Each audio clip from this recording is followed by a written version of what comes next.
The final item of business today is a members' business debate on motion number 5610 in the name of Christine-Grahame on James IV and Flodden-Field. This debate will be concluded without any questions being put. Would those members who wish to speak in the debate please press the request to speak buttons now or as soon as possible? And if you are ready, Ms Grahame, if you'd like to give us 7 minutes worth. I feel my voice may echo around this chamber this afternoon. Can I first thank all members who signed the motion which has allowed this debate to proceed, and indeed those who relinquished a trip to somewhere in the north to be here. This is a debate on a timely topic with the quincentennial anniversary of Flodden on 9th September this year, a date in my diary as it also is my birthday. Not quincentennial, though I sometimes feel it. As an aside, I think we are all taught history when we are too young, or perhaps these days it's livelier and given the immediacy of real life and relevancy to our own lives. James IV, though a king, was first and foremost a man, flesh and blood, who breathed, loved and died like all of us, a real person. He was also a political beast, as monarchs were then, and some would say even now, with a small p. He was astute, making alliances, educated, surviving and dying in violent circumstances. This will be therefore, if you would give me a bit of a potted and selective history. Born 1473 at the age of 15, he rode at the Battle of Sochieburn, where his father was killed. It is said he wore an iron belt as penance from that date to his death on Flodden-Field in 1513. He was 40. Life then, even for monarchs, with the exception perhaps of Elizabeth Tudor, was short. But in that time he achieved much. He spoke Latin, at that time the international language, French, German, Flemish, Italian, Spanish and some Gaelic, and took an active interest in literature, science and the law, even trying his hand at dentistry and minor surgery. With his patronage, the printing press came to Scotland, and the Royal College of Surgeons at Edinburgh, St Leonard's College, St Andrews and King's College, Aberdeen were founded.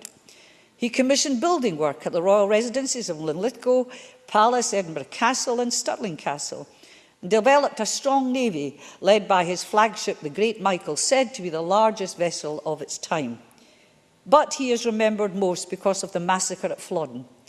Even to this day, there is a poignant moment in the Selkirk Common Riding, with the casting of the colours in the square, testifying each year to the fact that of 80 Selkirk men who left to fight at Flodden, only one returned, Fletcher. The casting of the colours replicates the legend that he cast a captured English flag about his head to show that all the others had been cut down. To this day, the casting of those colours to the rhythmic drumbeat silences the crowd. Flodden itself, which I first saw on a breezy, bright July day, is not an historic monument, but a war memorial, an important distinction. On that July day, the long grasses in the fields below where the slaughter took place rippled like green water, and on the memorial someone had laid a clutch of thistles. At that moment, for me, the pain of that day, the waste of lives of those centuries past, was quite tangible. It is said that between 1,000 and 4,000 English soldiers were casualties, and that between 7,000 and 11,000 Scots also lay dead, including King James and most of his nobles on that field. Such was the concern that the English would march on to Edinburgh that the construction of the Flodden Wall was begun. You can see a bit of it just up the road if you turn left at the lights to the Pleasance. James' burial place is unknown, but it is alleged that 3 artefacts, a sword, a dagger and turquoise ring belonging to him, were taken from that battlefield. These are currently held in the custody of Mr. Cheeseman, who I correspond with, Richmond Herald College of Arms, London. And although their provenance is not secure, there is sufficient, at least, I think, for the sword to have been the sword of James IV. I am grateful to Gary Stewart of the Society of William Wallace, together with Dr. Elspeth King of the Smith Art Gallery and Museum in Stirling, and indeed Parliament staff here, who are negotiating the terms of loan of those artefacts to Scotland for possible display both here and at the museum in the weeks at the end of August to October, and I'm hoping in the week of Flodden to be exhibited here in the public area, fingers crossed. But James has another claim to fame. He also married, with consequences unforeseen at the time, Margaret Tudor, one of Henry VII of England's daughters, was called the rough wooing, the marriage of the thistle and the rose, which took place at Holyrood on 8th August 1503. This match had great significance in the long term, because after the death of Elizabeth I of England and the end of the Tudor dynasty, the two thrones were inherited by James and Margaret's great-grandson, James I of England and the 6th of Scotland. The Stuarts had arrived. The rest, as they say, is history. Quite literally, it now seems inevitable that the marriage of the thistle and the rose, the union of the crowns, would move onward to the union of the parliaments. The threads from that history of 500 years ago are what gave us the Union flag. With devolution, some of that stitching was unpicked. Next year will tell us whether those threads remain or will finally be cut, and the saltire will fly on its own again. Whatever happens, it will be from that other Holyrood that event takes place. Thank you. Thank you very much. Now call on John Lamont to be followed by Sandra White. Presiding Officer, can I begin my contribution this afternoon by congratulating Christine-Grahame for securing this afternoon's debate on this important topic, and it's my great pleasure to be able to add my modest contribution to today's discussion. Can I also just record my thanks to Greg Lamont, who has helped research this speech today, and he finishes working in the Scottish Parliament this week, and I'm very grateful for the help he's given in preparing this. Not many occasions are remembered 500 years after they occur, and I doubt very much my contribution today will be, but the fact that the Battle of Flodden is remembered half a millennium later illustrates its importance as a central part of Scotland's historical journey and its national story. The Battle of Flodden will be remembered once again this year all over my Borders constituency during many of the Borders towns' common ridings and civic weeks, and my hometown of Coldstream is no exception, with the annual ride out to Flodden seen as the zenith of the annual civic week. It was 51 years ago that the first cavalcade of horses made its way to Flodden, with over 100 horses and riders being piped over Coldstream Bridge to blue bonnets against the background waters of the River Tweed. Whilst 500 years ago we crossed the border to meet our foes, making the journey as outlaws, today we cross it as friends, as neighbours, indeed as family. And whilst 500 years ago we Scots rode over the border to raid, today we do so to remember an ancient rivalry, perhaps those on both sides who fell, and to celebrate the central importance of the Battle of Flodden in our Scottish story. Deputy Presiding Officer, James IV's defeat at Flodden gives him the unique claim of being the last monarch in Scotland, England or Wales to die in battle. However, whilst those are certainly the main facets of James IV's memory, which have been immortalised by history, they are far from his only achievements, if that is the right word to use. His accomplishments range far beyond his ability to lose decisive battles. He was an experienced horseman, and despite what I've already said, a talented military leader. But he was far from a warmongering brute. He was a steadfast patron of the arts, and his drive to improve cultural, political and scientific developments in Scotland earned him the honorary and rather becoming title of the Renaissance Prince. As Christine-Grahame has already noted, 505 years ago, he issued in her motion, Christine-Grahame notes that he issued the first royal licence for printing in Scotland, with the first printed book in Scotland being published 1 year later in 1508 on a printing press not far from here in the Cowgate. A copy of that manuscript remains to this day in the National Library of Scotland and stands as a testament to James IV's contribution to literature, learning and Enlightenment in Scotland. Not only that, but in the Palace of Holyrood House, it stands just a few hundred feet from where we debate this afternoon, owes its existence in its current location to the vision of James IV. However, Deputy Presiding Officer, it's not only Scotland's culture and landscape that was influenced by James IV. Its very shape as a nation was transformed as a result of his life. His marriage to Margaret Tudor and the eventual unification of the Scots and English royal households that resulted strengthened relations between Scotland and England. At the time, the poet William Dunbar hailed it as the end to the Anglo-Scottish rivalry that had raged for centuries past. The influence of this in the eventual Act of Union in 1707 is hardly insignificant. As such, James IV's legacy remains very pertinent to us today. Christine-Grahame may not have forgiven James IV for the consequences of his choice of companion, but that debate, Deputy Presiding Officer, is for another day. Thank you. Many thanks. I now call on Sandra White, after which we move to the Minister. Thank you very much, Presiding Officer. And if I could just apologise just now, and I sent a note to Presiding Officer, I can't wait for the summing up speech. I'm sorry, Cabinet Secretary, I do have another meeting to go to. Can I congratulate Christine-Grahame on securing today's debate on a subject which I think we all know is very close to her heart. And it was very fitting that last weekend, the loss of life at the Battle of Flodden 500 years ago was the focus for one of Europe's oldest and biggest equestrian spectacles, the Selkirk Ridings, in my colleague's constituency. Now, I'm not sure if my colleague took part riding through the town on that day, perhaps a modern-day Lady Godiva. Oh, I've lost... Yes. Just for the sake of clarification, Selkirk is actually in my own constituency. The neighbouring constituency is represented by Christine-Grahame.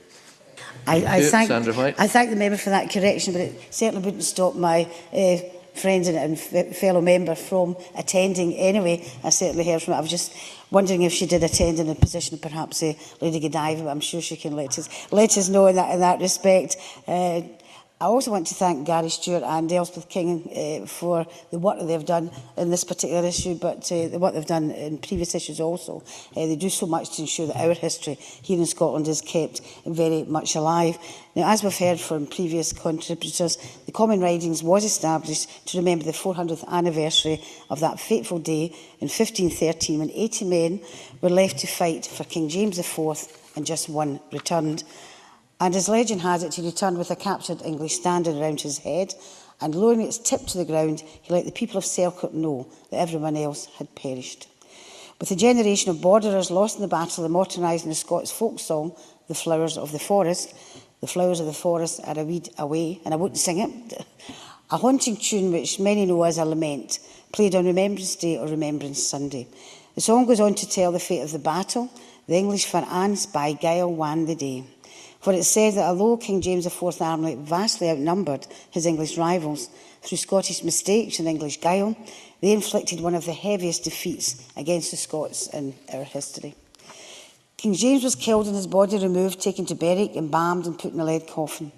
The coffin was taken to London and placed in the monastery, but disappeared during the dissolution of the monasteries about 20 years later. Mystery still surrounds the whereabouts of the body, with some rumours suggesting he was eventually buried in St Paul's Cathedral. And it would be interesting to know if this indeed was the case. Maybe something my colleague could take up along with many other crusades, and she's already mentioned such in her opening speech. I also support my colleague in her calls for this motion says the artefacts attributed to him, a sword, dagger and turquoise ring, currently with the College of Arms in London, to return to Scotland in time for the anniversary. Indeed, only the other month, more artefacts of the battle were unearthed under the field where the battle was fought. A badge made of copper alloy that appears to have been snapped off a hatband. Its design includes the fleur-de-lis with jewels and diamonds, elements which were part of the Scottish crown in 1513. It shows that there's still much to be discovered about this battle and Scotland's history, and I'm always surprised and was particularly interested to hear that James IV was fluent in many languages: Latin, French, German, Flemish, Italian and Spanish. You know, if only we had such language skills, today, perhaps we'll move on to that. Now, although these skills reflected the vital importance that Scotland played in Europe at the time and the enduring friendships we had built up throughout the continent, it is a shame that events that followed would seem to have reduced this friendship and that was built up throughout the years.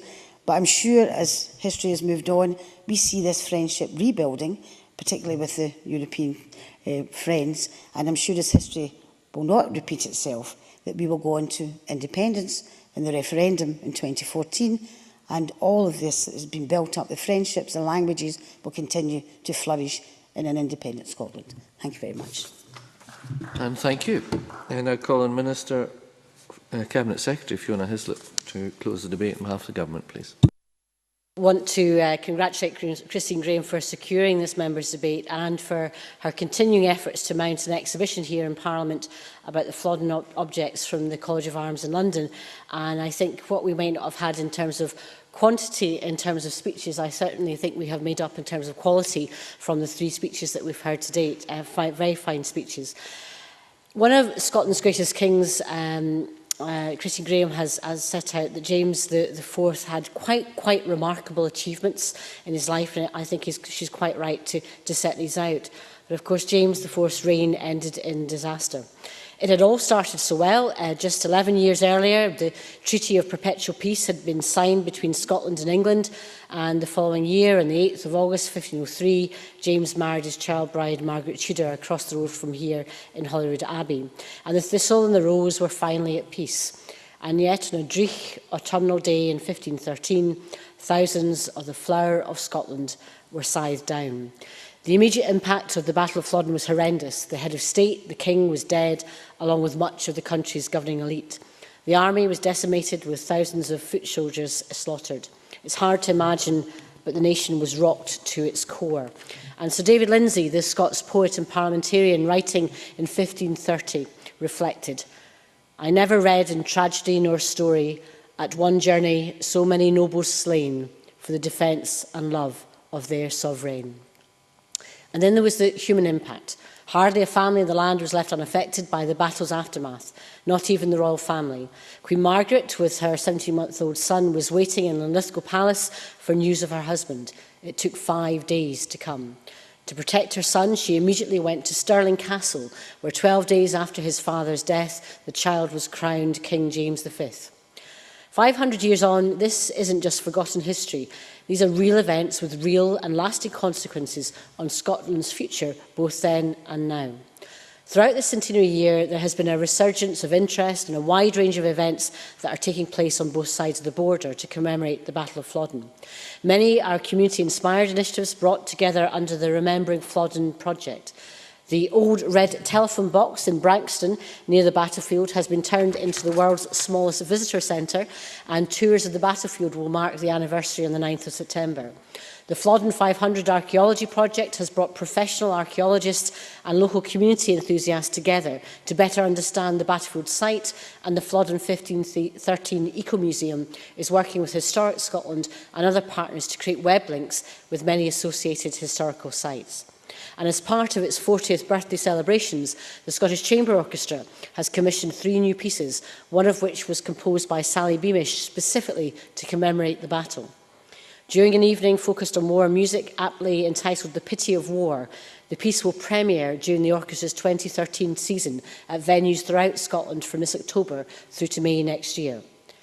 The same tragic loss of life was marked in a very different manner, as we've heard, in the Borders just last week, when the Common Riding in Selkirk also remembered the time in 1513 when 80 of the town's men left to fight for King James and only 1 returned.